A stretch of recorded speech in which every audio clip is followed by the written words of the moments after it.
I called it. I said I thought that the last, not premium live event was it, but a kind of special event with the Survivor Series. It's the Survivor Series! With NXT versus TNA was good, and that would mean that the usual programming would be terrible the week after. I was right. I take no pleasure in saying that, because this was a warmed over nonsense. The main event for this was a battle royal for the women's number one contendership, and the only reason why that was exciting was to see who was being pushed. That's your main event. That's the way they ended this programming. The battle royals are notoriously difficult, unless it's the Royal Rumble. There were no friends in the Royal Rumble, brother. Unless you've got that, you've got a Sid Justice type situation, or a Ric Flair type situation. 1992, my favourite Royal Rumble of all time. I was there at the beginning of them, folks. Unless you've got that, you're going to struggle. This is a battle royale with very little to recommend it. As I say, the winner showed who they're really pitching their horse and cart tent. I don't know what the image is. Who they're really strapping a rocket to. Now, I say that, but really, they strapped a rocket to all sorts of people, haven't they? They strapped a rocket to Miss Parker. They strapped a rocket to Lash Legend. They strapped a rocket to Lola Vice, Kalani Jordan, and then taken it off and said, no, you can have it now. So, take this with a pinch of salt. Take this winner with a pinch of salt. But ending with that was not very good. But then the rest of it wasn't very good either. We started with, I think we started with this. I can't remember what bits came when. I'm just going to give you the highlights here. By the way, one of the lowlights for me was that there was a triple threat or triple tag team match with Hank and Tank and Chase U and all that, and Out the Mud arrived. I thought they were done. Well, actually, I didn't even think then. I didn't even think that, because I hadn't even noticed they were gone. That is how little I'm concerned with them. They got a chant. OTM got a chant. Obviously that affected the match, but really, who cares? There were quite a lot of matches where you thought, who cares? So, your new champion, Ricky Saints, why he is the heavyweight champion, I do not know. Obafemi was doing what he does, which is that his behind the mic stuff was getting better. He's a big fella who looks good, and he's got Ahmed Johnson vibes. He's got that chiseled out the living rock feel, and actually he can, rather unlike Ahmed Johnson in my view, do it in the ring. He's great in the ring. He had presence. Why they stuck this on Ricky Saints, unless he's got an injury that we don't know about, and maybe someone could tell me if he has. So why they stuck this on Ricky Saints, I do not know. He should be taking that Ethan Page North American belt. But anyway, he's the champion. Obafemi's not mentioned, so maybe he has got an injury. Or maybe he's going to Raw or SmackDown. I don't know. I don't really take interest in where they're going. Maybe somebody can tell me.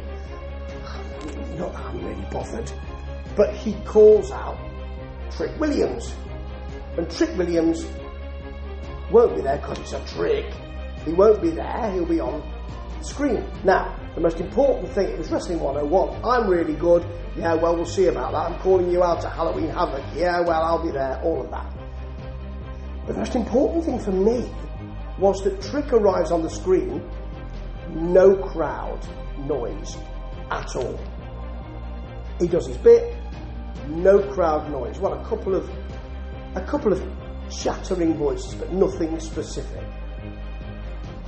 He finishes his bit.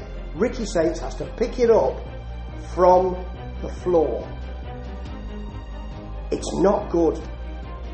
And you can see that people don't care about Trick Williams. They don't care about whether he's the champion. They don't care about whether he's a heel or a face. And one of the reasons being is because we know he's struggling, so don't bring Mellow Hayes in because it makes it look even worse. You are now admitting he's not good enough. Let's bring the other bloke in. So that's how we started this week, if I remember rightly. Then you've got Brooks versus Cardona. I really like Cardona's work. I've lost sight of it recently, but I did like what he was doing. And what they're saying is this is a rung of the ladder. I don't know now, you see, where Brooks is. I don't know where Inamura is either. Has he gone to Raw or SmackDown, or is he injured? Because he was the one who was pushing, but now you see you need another kind of combatant because Ricky Saints is smaller. Unless you're going to do big wrestler, little wrestler, you could do, but I don't think they're going that way. So this was called by Booker, or was it by Vic, a rung of the ladder, that kind of thing. If you win here, you might get an opportunity. Well, actually, he was really close to getting a title shot, so why can't he have one now? Oh, different champion. So, Matt Cardona did get some offense in. The counter DDT looked messy, but from the chokeslam attempt for Matt Cardona was great. Got an unpretty I think they call it. I mean, that was good. Briggs kicked out from that. Cardona kicked out from a big backbreaker into a chokeslam, and Briggs got the big boot for the pin. So, Cardona was used to get Briggs over again. He's not over because he's not really all that good, I don't believe. Not his vocal, he's behind the mic stuff just isn't, and they're still trying with him in some way. So he's climbing that ladder. He was at the top of the ladder the other week. How has he moved down? Oh yeah, new champion. Then you've got Wagner versus Lexis King. Now last week there was a lovely bit with Lexis King when he said, I've been looking in the phone book and listen to Dr. Wagner who's practicing in this area. What this was Lexis King facilitating the angle between Wagner and Ethan Page. So Wagner won with what looked to be a shining wrist. It was called that. I'm not sure if it was an Michinoku driver, and then completely forgotten because here comes Ethan Page doing the muchacho stuff, and Dr. Wagner speaking in Spanish and but getting the word muertos or muerte or whatever it was at the end of it, so people realised that was, they'd heard that before. And Paige doing that, I didn't understand a word you said. So Wagner in English saying, I want to face you at Halloween Havoc, but it won't be. I've spoken to Ava, who's agreed, but without telling Ethan Page. Where's the championship committee?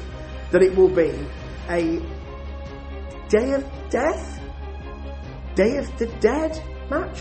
Where anything goes. Now Paige is not very interested and happy in that, but that's what we've got, so I'm setting it up. I think it'll be a good match, actually. I think it will. I've just seen all this before, that's the thing. They're really going to have to push it for the match, but for the match to be any good, but I feel sure these two talents can do that. Then you've got Zarya versus Blake Monroe. Why? I'm not quite sure. I don't know. Surely she was after Jordan Grace. They've forgotten that now, haven't they? It's finished. So there's a Zarya spear. Blake Monroe tries to use a chair. She gets it from under the ring. Out comes Ruka to stop her, gets on the apron, and Booker blames her for this, but I don't think she really can be blamed. While there's some kerfuffle, Blake Monroe looks at the camera, or is facing the camera, and so it has her hand in a fist. It has to be explained to us that she's got a pin in her hand. If you're going to use something, don't let it be something we can't see.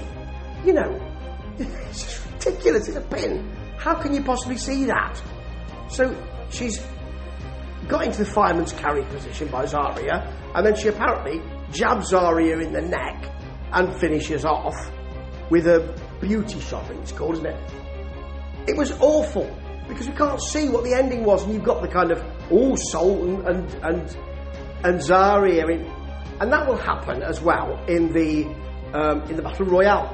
It will look like Battle Royale, if you will. It looks like Sol wasn't in it, but was she in it, or was it Zarya who was in it? No, Sol wasn't in it. She came down, but Zarya eliminated herself to make sure that Sol was all right. So we've got that kind of, story of all of that. They're going to split up, aren't they? They're really teasing it. There was very little in this women's Battle Royale to recommend it. The only thing I really liked, and it was just because it was funny, was that Jordynne Grace and Kelani Jordan were on the apron battling. Jordynne Grace threw her onto the apron. She landed on her hands and walked on her hands on the apron on the ground for ages. Got to the apron to try and get back up, and Jordynne Grace just stomped her on the belly, and she fell onto the ground. All that trouble, and that's it. It was all right.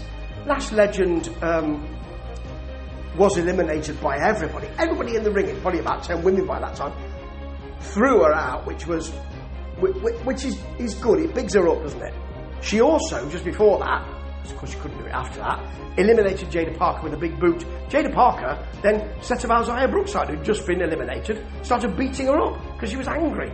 It's really 50-50 booking this, isn't it, with those two? So neither of those two are having the rocket strapped to their back at the moment. Kelani Jordan, likewise. So the last four were Izzy Dane.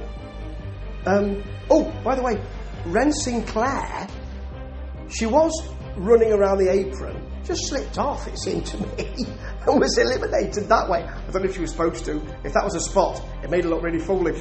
So the last four were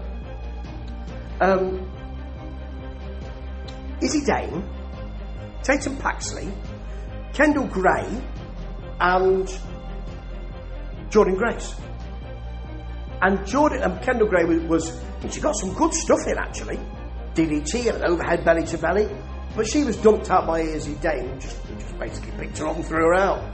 Because she's big, isn't she, Izzy Dane? But then there was some shenanigans with Paxley and Jordynne Grace. I think Paxley was holding Jordynne Grace, and Izzy Dane ran at her, and they both went over. Izzy Dane held on, and she is now the number one contender. And the rocket strap to the back goes to Tatum Paxley. Don't expect that she will keep that rocket. Something will happen. But she's the one who's being given the rocket at the moment. Anybody can have it. Loads of people have had it. And NXT, based on this kind of action, has had it as well. They just don't trust who they've got. They've got some great, great wrestlers. Just don't trust them. This was lukewarm.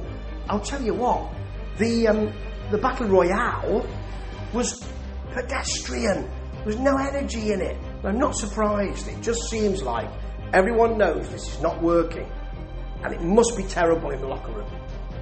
And maybe it's great and people aren't realising, but I certainly am. It doesn't look good. And that comes down to management, in my view.